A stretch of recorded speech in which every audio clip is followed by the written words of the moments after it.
Hello students, this is Priyanka and welcome to my channel Live to Learn. So today students, we are going to study about conservation of forest and wildlife.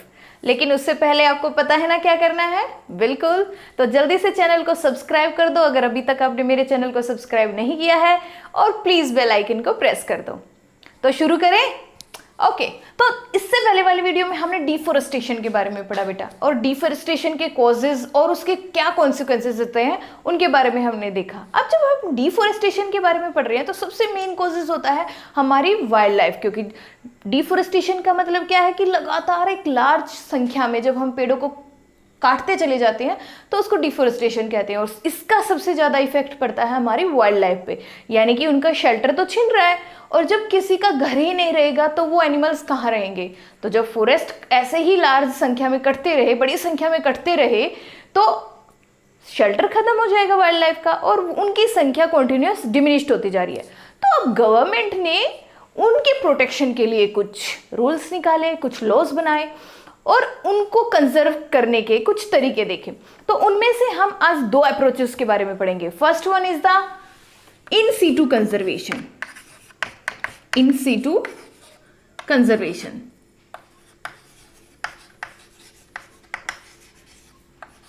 And second one is the ex situ conservation.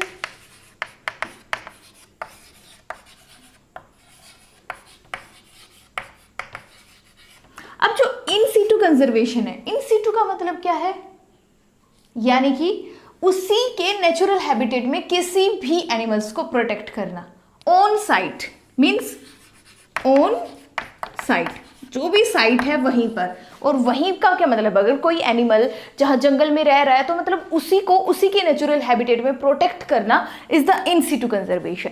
वहीं पर ex situ conservation मतलब off site conservation, यानी कि जो भी site, यानी कि जहां पर भी जो एनिमल रह रहा है, सर्वाइव कर रहा है, उसको वहां से ट्रांसफर करते हैं हम किसी सेफ जगह पर, और वहां पर उसकी पूरी रेयर एंड केयर करते हैं, उसको प्रोटेक्ट करते हैं, तो वो आ जाएगा एक्स सीटू कंजर्वेशन में।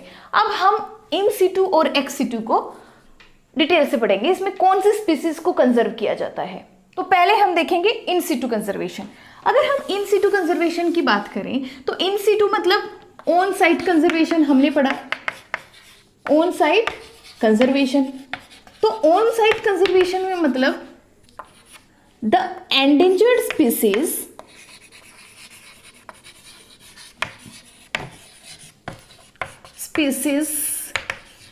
Are protected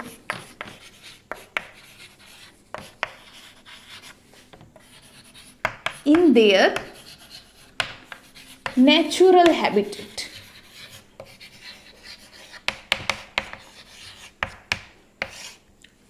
are called in situ conservation। यानी कि जब एंडेंजर्ड जो स्पीसीज होती हैं, अब एंडेंजर्ड स्पीसीज कौन सी होती हैं वो तो अभी हम डिस्कस करेंगे जब हम स्पीसीज के बारे में पढ़ेंगे। अभी हम बता देते हैं कि एंडेंजर्ड स्पीसीज वो स्पीसीज होती हैं जो बिल्कुल at the verge of extinction है, तो उन स्पीसीज को हम एंडेंजर्ड स्पीसीज कहते हैं, यानी कि जिनकी संख्या बहुत कम रह गई है और बिल्कुल खत्म होने वाली है, उन स्पीसीज को हम एंडेंजर्ड स्पीसीज कहते हैं। अब उनको प्रोटेक्ट किया जाता है, क्योंकि अगर खत्म होने वाली है तो अब हमें उनको कंजर्व करके रखना पड़ेगा।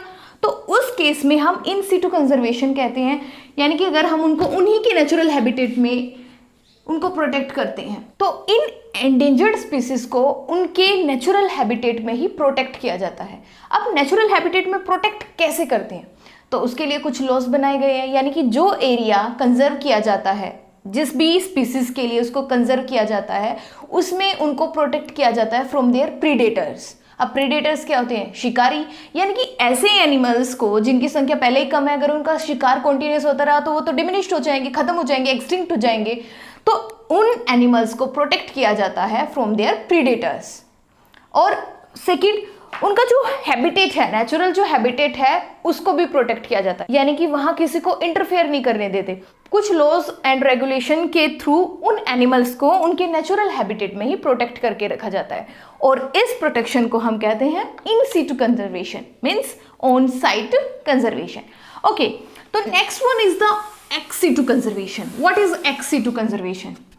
सेकेंड हमने डिस्कस किया था ex situ conservation, मीन्स जो एनिमल्स एंडेंजर्ड स्पीसीज हैं उनको किसी ऑफ साइट, यानी कि जो उनका नेचुरल हैबिटेट है वहां से उनको ट्रांसफर कर दिया जाता है किसी दूसरी जगह पे और वहां उनको प्रोटेक्ट किया जाता है। तो इसमें हम XC2 का क्या मतलब हो गया, यानी कि off site conservation, right. Off site मतलब किसी दूसरी जगह पे, यानी कि प्रोटेक्टिंग एन एंडेंजर्ड स्पीसीज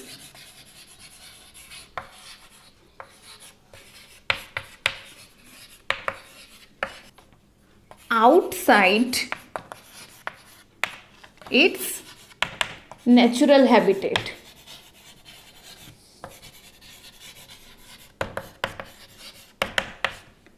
तो क्या समझ में आया, यही कि जो एंडेंजर्ड स्पीसीज हैं उनको प्रोटेक्ट किया जाता है लेकिन उनके नेचुरल हैबिटेट से बाहर किसी दूसरी जगह पे, तो उसको एक्स-सिटू कंजर्वेशन कहते हैं।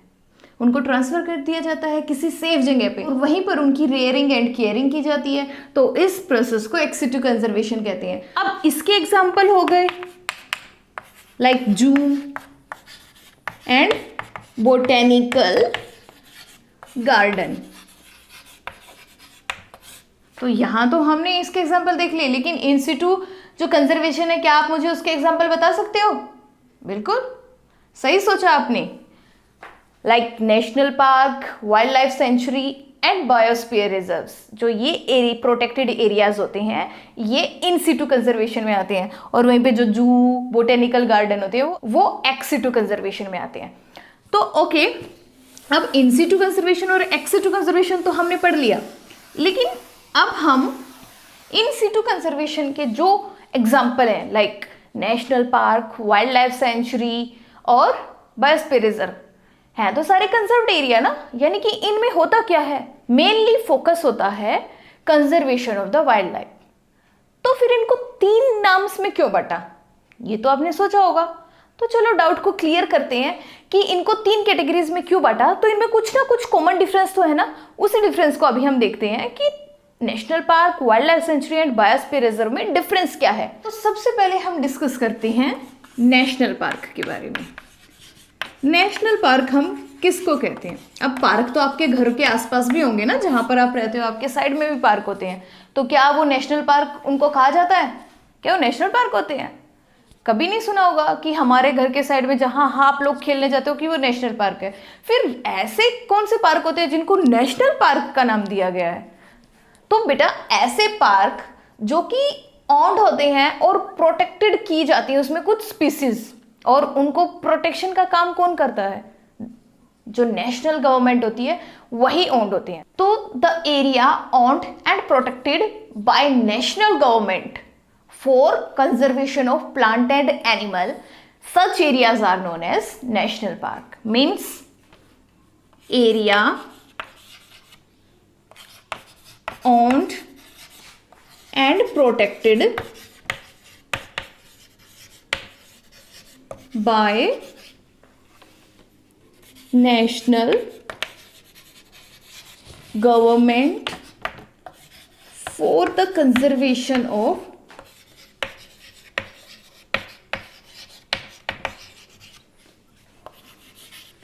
plants and animals।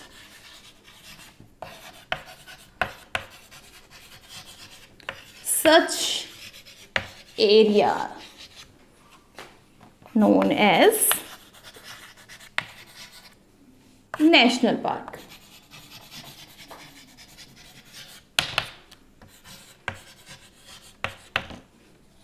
अब ये तो एरिया हो गए, यानी कि इनकी ओनरशिप कौन संभालता है? National government.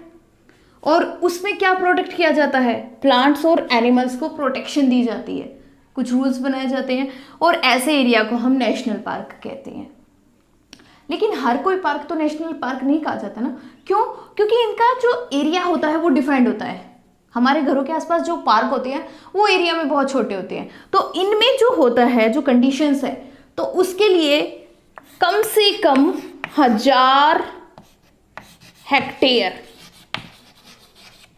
एरिया चाहिए ही चाहिए, तभी उसको हम नेशनल पार्क की कैटेगरी में रखते हैं। यानी कि इनका मिनिमम एरिया कम से कम 1000 हेक्टेयर होना चाहिए। अब क्या आप मुझे कुछ एग्जांपल बता सकते हो कि कौन से पार्क नेशनल पार्क है? Right, like Kaziranga national park जो कि असम में है, रणथंबोर नेशनल पार्क जो कि राजस्थान में है, पेरियर नेशनल पार्क जो कि केरला में है। बहुत सारे नेशनल पार्क हैं जो कि अलग अलग स्टेट्स में बनाए गए हैं और उनको संभालने का काम नेशनल गवर्नमेंट करती है। तो ये तो था हमारा नेशनल पार्क। अब इसमें ये बात ध्यान रखना कि इसमें प्लांट और एनिमल दोनों को ही प्रोटेक्ट किया जाता है। ओके, चलो हम सेकंड डिस्कस करते हैं, that is wild life sanctuary. Wild life sanctuaries क्या होती हैं? What is wild life sanctuary? तो second one is the wild life sanctuaries. तो वाइल्ड लाइफ सेंचुरीज होती क्या हैं? अब ये वो एरियाज होते हैं जिनको ओनर किया जाता है या ओन होते हैं बाय द गवर्नमेंट और द प्राइवेट इंडिविजुअल और किसी भी ऑर्गेनाइजेशन के थ्रू। इनकी ओनरशिप किसी को भी दे दे, चाहे इनको गवर्नमेंट चलाए या कोई प्राइवेट इंडिविजुअल या ऑर्गेनाइजेशन इनको हायर करते हैं और वही इनकी टेक केयर करते हैं। और इसमें फोकस किया जाता है for the conservation of animals, means the areas owned and protected by government or private organization for the conservation of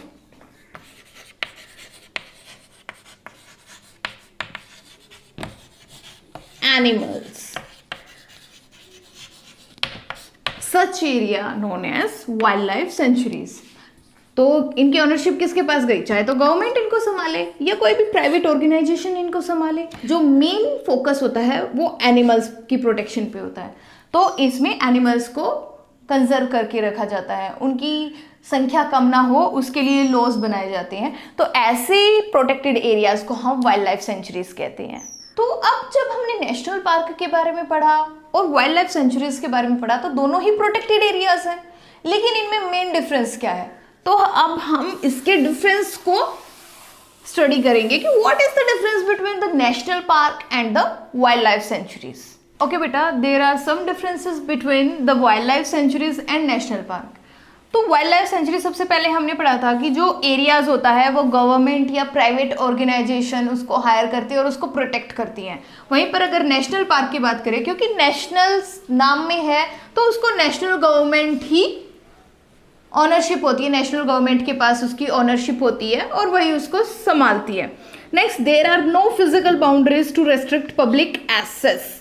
यानी कि जो वाइल्ड लाइफ सेंचुरीज होती हैं वहाँ कोई फिजिकल बाउंड्रीज नहीं होती, बाउंड्रीज होती हैं लेकिन ऑन पेपर होती हैं, फिजिकल रूप से कोई बाउंड्री वहाँ पर दिखाई नहीं देती, सिर्फ प्रोटेक्टेड एरियाज होता है। और उसमें कोई भी पब्लिक जो होती है उसको घूमने उनको देखने जा सकती है, उनको कोई टिकट वगैरह नहीं लगती। लेकिन अगर हम नेशनल पार्क की बात करें तो वहाँ पर क्या होती हैं, जो फिजिकल बाउंड्रीज प्रेजेंट होती हैं और अगर उनको पब्लिक को उसमें घूमने जाना है तो उनके परमिशन लेनी पड़ती है, अप्रूवल लेना पड़ता है, लाइक टिकट वगैरह उन पर चार्ज होते हैं तो वो उनको लेनी पड़ती हैं। Next, focused on the conservation of animals. जो वाइल्ड लाइफ सेंचुरी है, हमने पहले भी बात की थी कि वाइल्ड लाइफ सेंचुरी फोकस करती है कंजर्वेशन ऑफ एनिमल्स, उसमें एनिमल्स की कंजर्वेशन पे ज़्यादा फोकस किया जाता है। लेकिन नेशनल पार्क की बात करें, क्योंकि इनका एरिया क्या होता है, ज़्यादा होता है, तो इसमें ज़्यादा एरिया है तो इन पर protection of plants, animals and historic moment. अगर जो एरिया इन्होंने कवर किया है नेशनल पार्क के लिए उसमें जितने भी प्लांट्स हैं, एनिमल्स हैं और साथ में कोई अगर उसमें हिस्टोरिक मूवमेंट आता है या कोई हिस्टोरिक ऑब्जेक्ट्स है तो उसको भी कंजर्व किया जाता है। लेकिन वाइल्ड लाइफ सेंचुरी में ओनली एनिमल्स को कंजर्व किया जाता है। जो वाइल्ड लाइफ सेंचुरीज होती हैं इनका एरिया बड़ा तो होता है लेकिन compare to the national park small होता है, क्योंकि नेशनल पार्क का एरिया ज़्यादा बड़ा होता है in comparison to the wild life sanctuaries. Okay, next there are some examples of wildlife sanctuaries like Bori wildlife sanctuaries, Chinar wild life century जो कि केरला में है, चिल्का वाइल्ड लाइफ सेंचुरी जो कि उड़ीसा में है। And here are some examples of national park like Kaziranga national park, Satpura national park and Kanha national park, Periyar national park. ऐसे बहुत सारे एग्जांपल्स हैं जो कि आप लर्न कर सकते हो और आपके एग्जाम्स में अभी क्लासेस के साथ साथ आगे जब आप कॉम्पिटिटिव एग्जाम्स दोगे तो भी बहुत सारे नेशनल पार्क और वाइल्ड लाइफ सेंचुरीज के नाम आपको याद रखने होते हैं क्योंकि वो हमेशा पूछे जाते हैं, तो आप इनको अच्छे से लर्न कर सकते हो। ओके बेटा, after the wild life sanctuaries and the national park हम डिस्कस करेंगे अबाउट द बायोस्फीयर रिजर्व, क्योंकि बायोस्फीयर रिजर्व जो होता है वो मेन और सबसे लार्ज एरिया होता है for the conservation of the biodiversity. अब बायोस्फीयर रिजर्व के बारे में हम डिस्कस करेंगे। What is biosphere reserve? So biosphere reserves क्या है?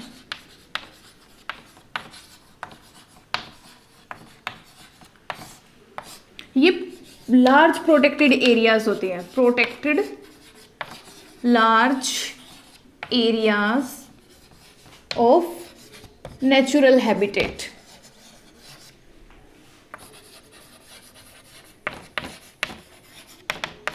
यानी कि नेचुरल एरियाज को ही प्रोटेक्ट किया जाता है उसकी बायोडाइवर्सिटी को कंजर्व करने के लिए, और उस लार्ज प्रोटेक्टेड एरिया को हम बायोस्फीयर रिजर्व कहते हैं।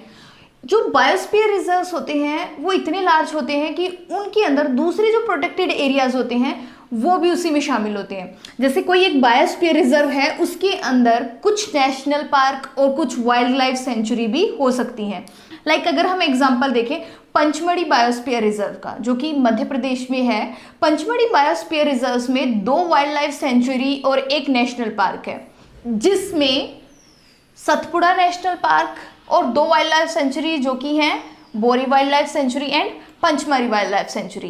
तो इस तरह से बहुत लार्ज एरियाज होते हैं जिसमें वाइल्ड लाइफ सेंचुरीज और नेशनल पार्क भी शामिल हो सकते हैं, और इन लार्ज एरियाज को प्रोटेक्ट किया जाता है for the conservation of the biodiversity. Biodiversity यानी कि लिविंग ऑर्गेनिजम्स की अलग अलग स्पीसीज, लाइक इसमें एनिमल्स भी आ गए, प्लांट्स भी आ गए, जो माइक्रो ऑर्गेनिजम्स हैं वो, इन सारी जो स्पीसीज हैं उनको प्रोटेक्ट किया जाता है, उनको प्रोटेक्शन दी जाती है, और ऐसे एरियाज को हम बायोस्फीयर रिजर्व कहते हैं।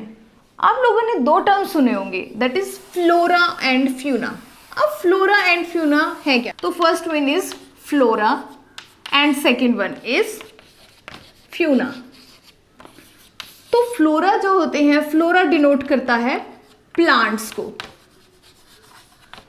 और फ्यूना डिनोट करता है एनिमल्स को। अब फ्लोरा ऐसे प्लांट्स जो एक पर्टिकुलर एरिया में पाए जाते हैं, यानी कि the plants founts in a particular area are known as flora.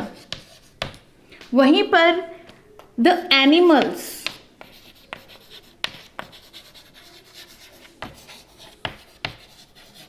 found in a particular areas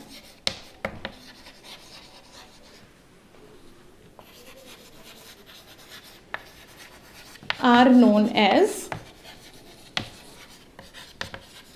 fauna. और what are the example of flora and fauna? अगर पर्टिकुलर एरिया की बात करें तो या तो कोई नेशनल पार्क होगा या बायोस्फीयर रिजर्व होगा, उसी एरिया में जो प्लांट्स एंड एनिमल पाए जाते हैं उनको हम फ्लोरा और फ्यूना कहते हैं। अब जैसे अगर हम पंचमढ़ी बायोस्फीयर रिजर्व की बात करें तो पंचमढ़ी में जो फ्लोरा है वहाँ के, लाइक साल ट्री, टीक, जामुन एक्सेट्रा, और भी बहुत सारे ऐसे फ्लोराज हैं जो वहाँ पर पाए जाते हैं। वहीं एनिमल्स में हम बात करें लेपर्ड, बार्किंग डियर, चीतल एक्सेट्रा, और भी बहुत सारे एनिमल्स हैं जो उस पर्टिकुलर एरियाज में पाए जाते हैं। तो ऐसे प्लांट्स एंड एनिमल्स जो किसी पर्टिकुलर एरिया में ही पाए जाते हैं उनको हम फ्लोरा एंड फ्यूना कहते हैं। नेक्स्ट हम डिस्कस करेंगे स्पीसीज के बारे में। What are species? स्पीसीज क्या होती है उसके बारे में हम जानेंगे। तो species are the group of populations which are capable of interbreeding. तो ये एक पॉपुलेशन होती है, species are the group of population, जो पूरी पॉपुलेशन है उसमें से एक टाइप का ग्रुप जिसकी कैरेक्टरिस्टिक्स सेम होंगी एंड कैपेबल होगा for the interbreeding. Group of population and capable for interbreeding. This group of population is known as species. अब हम इसमें कुछ टाइप्स ऑफ स्पीसीज के बारे में डिस्कस करेंगे, जिसमें हमारी फर्स्ट है एंडेमिक स्पीसीज। एंडेमिक स्पीसीज किसे कहते हैं?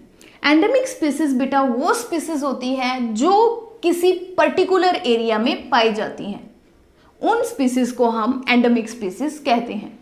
Means those species of plants and animals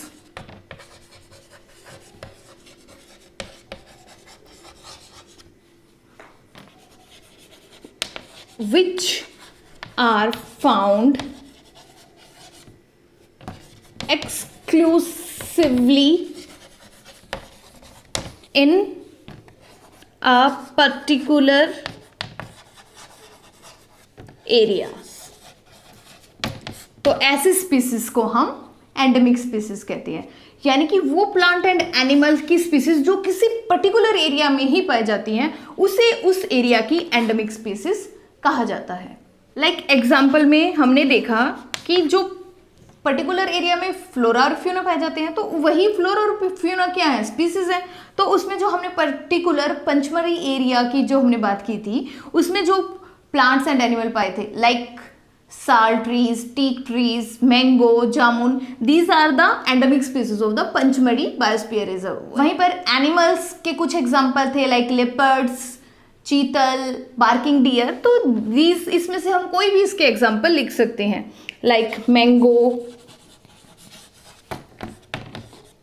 जामुन, साल, teak, all the example of the endemic species.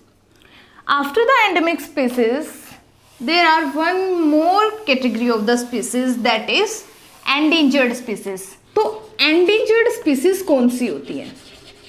Endangered species.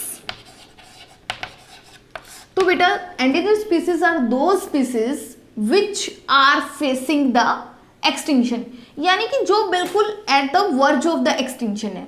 ऐसी स्पीसीज जिनकी संख्या इतनी कम हो गई है कि वो कभी भी विलुप्त हो सकती हैं, तो उन स्पीसीज को हम एंडेंजर्ड स्पीसीज कहते हैं। Means those species which are facing the danger of extinction are called endangered species. Example: tiger, giant panda, whooping crane,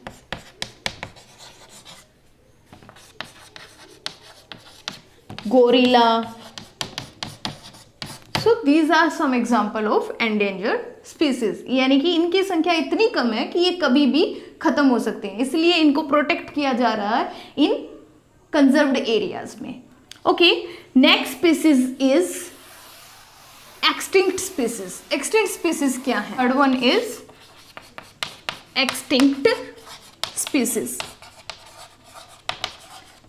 means those species which are no longer present on earth are called extinct species। मतलब विलुप्त प्रजातियां ऐसी प्रजातियां जो अब हमारी अर्थ पर नहीं पाई जाती, उन स्पीसीज को हम एक्सटिंक्ट स्पीसीज कहते हैं। यानी कि जो उस स्पीसीज का लास्ट मेंबर था वो डाइड आउट हो चुका है, डाइज कर गया है, तो उन स्पीसीज को, this species is died out, तो उन स्पीसीज को हम एक्सटिंक्ट स्पीसीज कहते हैं। लाइक डायनासोर के बारे में आपने सुना होगा, पहले के टाइम में डायनासोर्स थे, लेकिन अभी कोई डायनासोर कहीं पर किसी को देखने को नहीं मिलता, क्योंकि वो एक्सटिंक्ट हो चुके हैं, खत्म हो चुके हैं हमारी अर्थ से, तो उन स्पीसीज को हम एक्सटिंक्ट स्पीसीज कहते हैं। And some example of extinct species are like passenger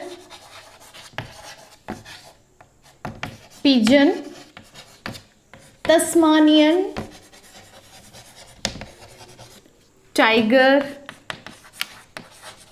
white dolphin, etc. Like dinosaur also is the example of extinct species. Now next topic, that is red data book. Red data book क्या है?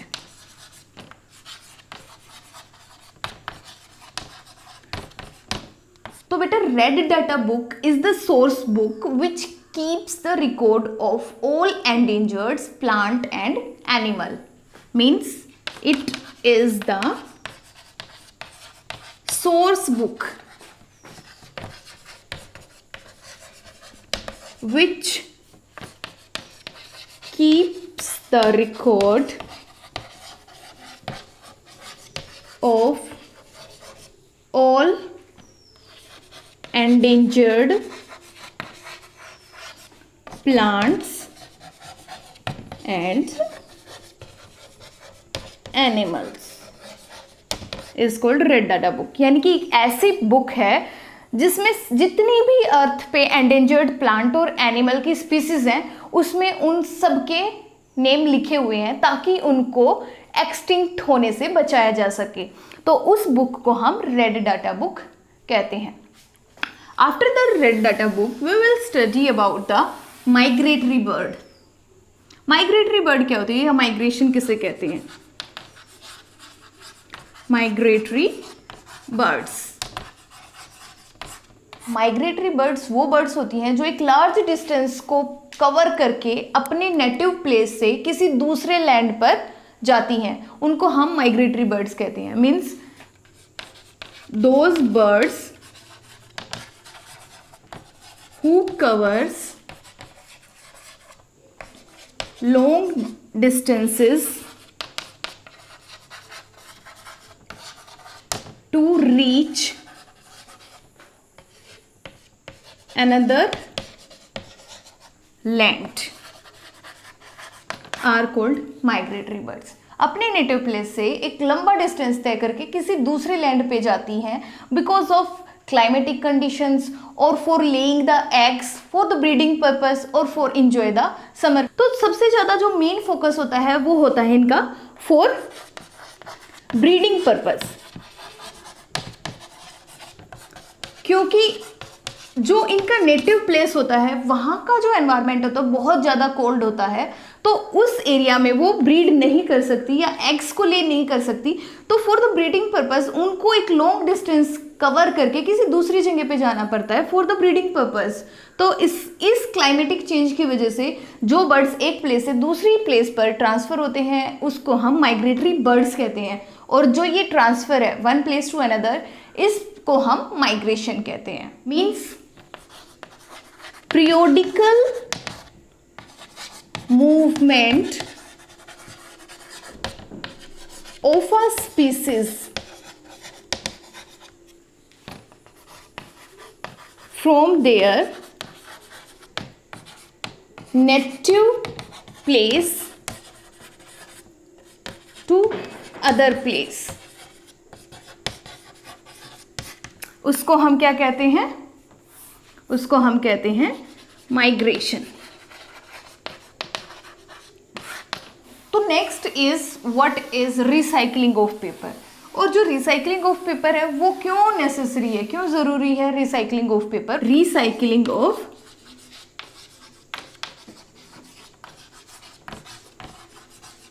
Paper. तो तो recycling of paper क्यों necessary है? क्योंकि हमें पता है कि जो पेपर्स होते हैं वो वुड पल्प और बार्क ऑफ द ट्री का यूज़ करके पेपर फॉर्म्ड होते हैं, और अगर हम पेपर को ऐसे ही वेस्ट करते रहे तो और ज़्यादा पेपर बनाने के लिए ज़्यादा से ज़्यादा ट्रीज़ को काटना पड़ेगा, तो उससे ट्री का कॉन्टिन्यूस लॉस होता जाएगा। तो इससे बेटर है कि हम उन पेपर को सेव करें जिसकी वजह से हम फॉरेस्ट को सेव कर सकते हैं। तो देयर आर डिफरेंट वेज जिस तरह से हम पेपर को सेव कर सकते हैं। फर्स्ट, आप पेपर को रिसाइकिल कर सकते हैं, मीन्स उसको अगर आपके आसपास जो पेपर्स पड़े हुए हैं उनको इकट्ठा करके कलेक्ट करके उनको फैक्ट्रीज में भेज के उनको रिसाइकिल करवा सकते हैं। सेकंड, रीयूज़ कर सकते हैं। अगर आपके घर में पेपर बहुत ज़्यादा वेस्ट हो रहे हैं तो उनसे कोई भी डेकोरेटिव चीज़ बना सकते हो जिसका यूज़ आप कर सकते हो। और अगर आप स्टूडेंट हो, जैसे अगर आप पेपर पे लिखते हो तो पेपर की सिर्फ एक साइड यूज़ ना करके हमें बोथ साइड यूज़ करनी चाहिए। वहीं पर अब इतना टेक्नोलॉजी वाला ज़माना है, क्योंकि अभी तो हम पढ़ाई भी ज़्यादातर ऑनलाइन करते हैं, तो हमें ज़्यादा से ज़्यादा पेपर को सेव करना चाहिए। जहां हमें सॉफ्ट कॉपी की ज़रूरत है तो हम उसे टाइप करके रख सकते हैं, ना कि उसको पेपर पे भी लिख के उतारें। तो इस तरह से हम, और भी बहुत सारे तरीके हैं, तो वो आप सोच के अपनी कॉपी में लिख सकते हो कि हम और किन किन तरीकों से पेपर को सेव कर सकते हैं और अपनी फॉरेस्ट को बचा सकते हैं।